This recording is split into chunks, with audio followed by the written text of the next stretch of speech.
호주 퀸즐랜드의 캔즈. 이곳은 그레이트 베리어 리프의 관문으로 알려진 도시입니다. 상어, 해파리, 악어처럼 위험한 동물들이 사는 열대 지역이지만 매년 더 많은 생명을 위협하는 존재는 따로 있습니다. 그건 바로 나쁜 사람, 즉 인간입니다.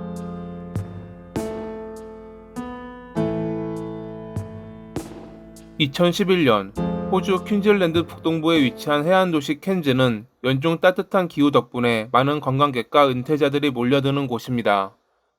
이 조용한 도시의 브랜즈 메이드 교회에는 중국에서 온 리핑과 독일 출신의 클라우스가 함께 살고 있었습니다. 두 사람은 2005년에 온라인 데이팅 사이트를 통해 처음 인연을 맺었습니다. 클라우스는 첫 아내를 암으로 잃은 뒤 홀로 살고 있었고, 리핑은 전 남편과 이혼한 뒤 아들과 함께 새로운 삶을 꿈꾸며 외국인 남성과의 결혼을 고려하고 있었습니다. 이메일과 영상통화를 통해 관계를 이어가던 두 사람은 9개월간 장거리 연애를 이어간 끝에 결혼을 결심했습니다. 리핑은 관광비자를 통해 호주로 들어왔고 6주 만에 클라우스와 결혼하며 호주 시민권 취득에 첫 걸음을 내디뎠습니다. 당시 클라우스는 그녀보다 26살이나 많았고 외모 차이도 뚜렷했지만 두 사람은 겉으로 보기엔 행복해 보이는 부부였습니다. 결혼 초기에는 서로를 배려하며 지냈고 클라우스는 전 아내가 남기고 간 다이아몬드 반지를 리핑에게 선물하기도 했죠. 그러나 시간이 흐르면서 상황은 서서히 달라졌습니다. 클라우스는 리핑의 행동 하나하나에 의구심을 가졌고 그녀 역시 그의 보수적인 태도와 통제를 점차 불편해했습니다. 특히 그는 유산과 재산에 대해 매우 민감하게 반응했고 그녀가 자신의 아들을 호주로 데려오겠다는 말에 극도의 불쾌감을 드러내면서 갈등은 걷잡을 수 없이 커졌습니다. 중국에 있는 17살 아들과 함께 살기를 바랐던 리핑은 결국 아들을 호주로 불렀습니다. 하지만 클라우스는 이에 대해 사전 상의조차 받지 못한 채 갑자기 그녀로부터 내일 공항에 가야 한다는 말을 듣고 충격에 빠졌습니다.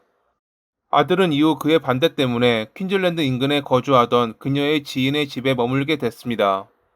클라우스는 점점 그녀가 자신을 이용해 영주권과 경제적 기반을 얻으려는 게 아니었나 하는 의심을 품게 됩니다.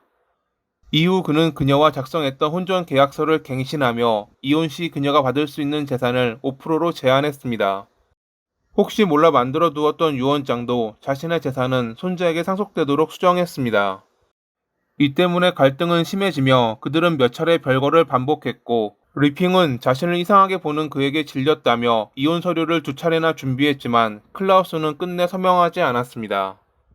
심지어 리핑은 이혼 대가로 5만 호주 달러, 하나 약 4,500만 원을 주겠다고 제안했지만 그는 거절했죠. 서로에 대한 불만이 쌓여있던 그들은 하루가 멀다 하고 싸우기 일쑤였고 이웃이 들을 정도로 격한 다툼이 이어졌습니다. 그러던 중 2011년 11월부터 이웃은 그들의 다툼 소리가 더 이상 들리지 않는다는 것을 알아차렸습니다. 처음에는 여행을 가거나 화해 혹은 이별을 생각했지만 며칠이 지나도 아무런 소리가 들리지 않자 이상함을 느꼈죠.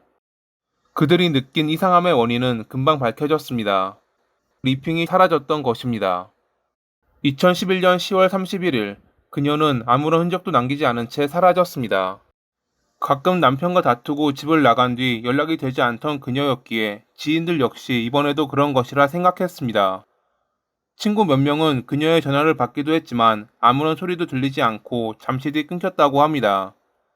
그리고 며칠이 지나도 연락이 닿지 않자 지인들은 불안감을 느꼈고 9일이 지난 뒤에야 실종 신고가 접수됐습니다. 이상한 점은 그녀의 남편인 클라우스가 전혀 걱정하는 기색도 신고 의사도 보이지 않았다는 것입니다. 경찰이 클라우스의 집을 수색했을 때 그곳은 믿기 어려울 만큼 깔끔하게 정리되어 있었습니다. 리핑의 옷장 절반은 비어 있었고 그녀의 소지품은 전부 사라져 있었죠. 그는 경찰에게 병원에 다녀온 사이 아내가 짐을 싸서 떠났다고 주장했지만 그녀가 비행기표를 구매했다는 기록도 여권 사용 흔적도 없었습니다. 집 주변에는 보안 카메라가 없었지만 외부로 이어지는 길목과 동네에 설치된 보안 카메라에는 그날 그녀의 모습이 전혀 보이지 않았습니다. 정말 말 그대로 연기처럼 흔적도 남기지 않고 사라진 것입니다. 이쯤 되자 경찰은 실종이 아니라 살인사건의 가능성을 염두에 두었습니다.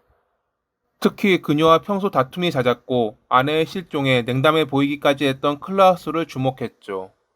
그러던 중 리핑이 실종된 뒤 그녀의 신용카드로 동네 천물점에서 염산이 구매됐다는 것이 밝혀집니다. 하지만 염산을 구매한 사람은 그녀가 아니었습니다. 매장 내부에 있는 보안카메라 영상에는 클라우스가 찍혀 있었거든요.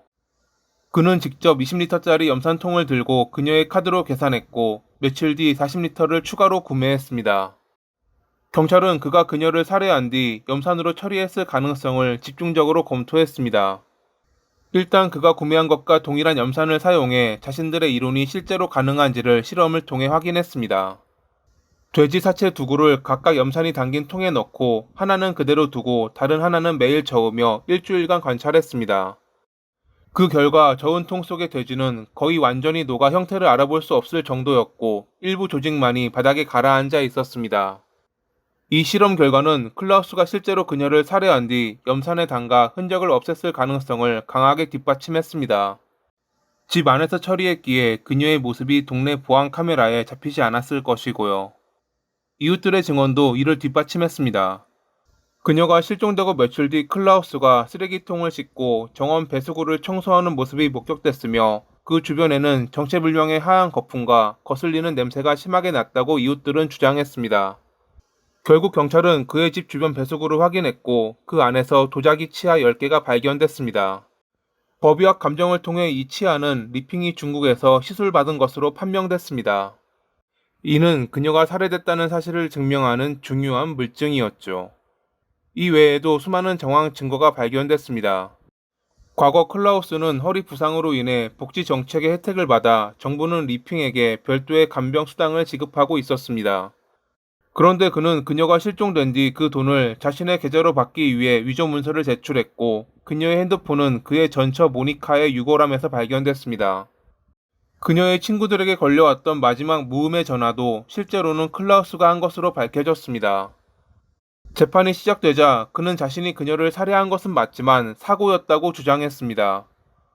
당일 말다툼을 하던 중 화가 난 그녀가 자신을 흉기로 위협했고 실랑이 끝에 그녀가 미끄러져 머리를 크게 부딪히며 죽었다고 말이죠. 그러나 시신은 물론 혈흔조차 남지 않은 상황에서 그의 주장은 전혀 설득력을 얻지 못했습니다. 오히려 그의 컴퓨터에서 발견된 이메일 하나가 결정적인 역할을 했습니다. 그는 아내 몰래 한 여성과 연애 중이었고 그녀에게 곧 자유로워질 거야 라는 메시지를 보냈었거든요. 배심원단은 만장일치로 유죄를 판결했고 재판부는 그에게 종신형을 선고했습니다. 개인적으로 이 사건에서 이해가 안 갔던 점은 리핑은 그와 이혼까지 하려 했지만 그가 거절했던 것입니다. 자기를 이용만 하고 버려지는 느낌이 들어서였을까요? 아니면 그때부터 그는 그녀를 없앨 생각을 했던 것일까요? 그는 지금도 과실치사를 주장하며 가석방 신청을 반복하고 있습니다. 퀸즐랜드 가석방위원회는 심사 결과를 외부에 공개하지 않기에 그가 자유의 몸이 되더라도 우리는 알 수 없습니다. 다른 사람들에게 상처를 주고 생명을 빼앗는 나쁜 사람들이 언젠가는 사라지는 날이 오기를 바라며 이만 마칩니다. 오늘도 시청해주셔서 감사합니다.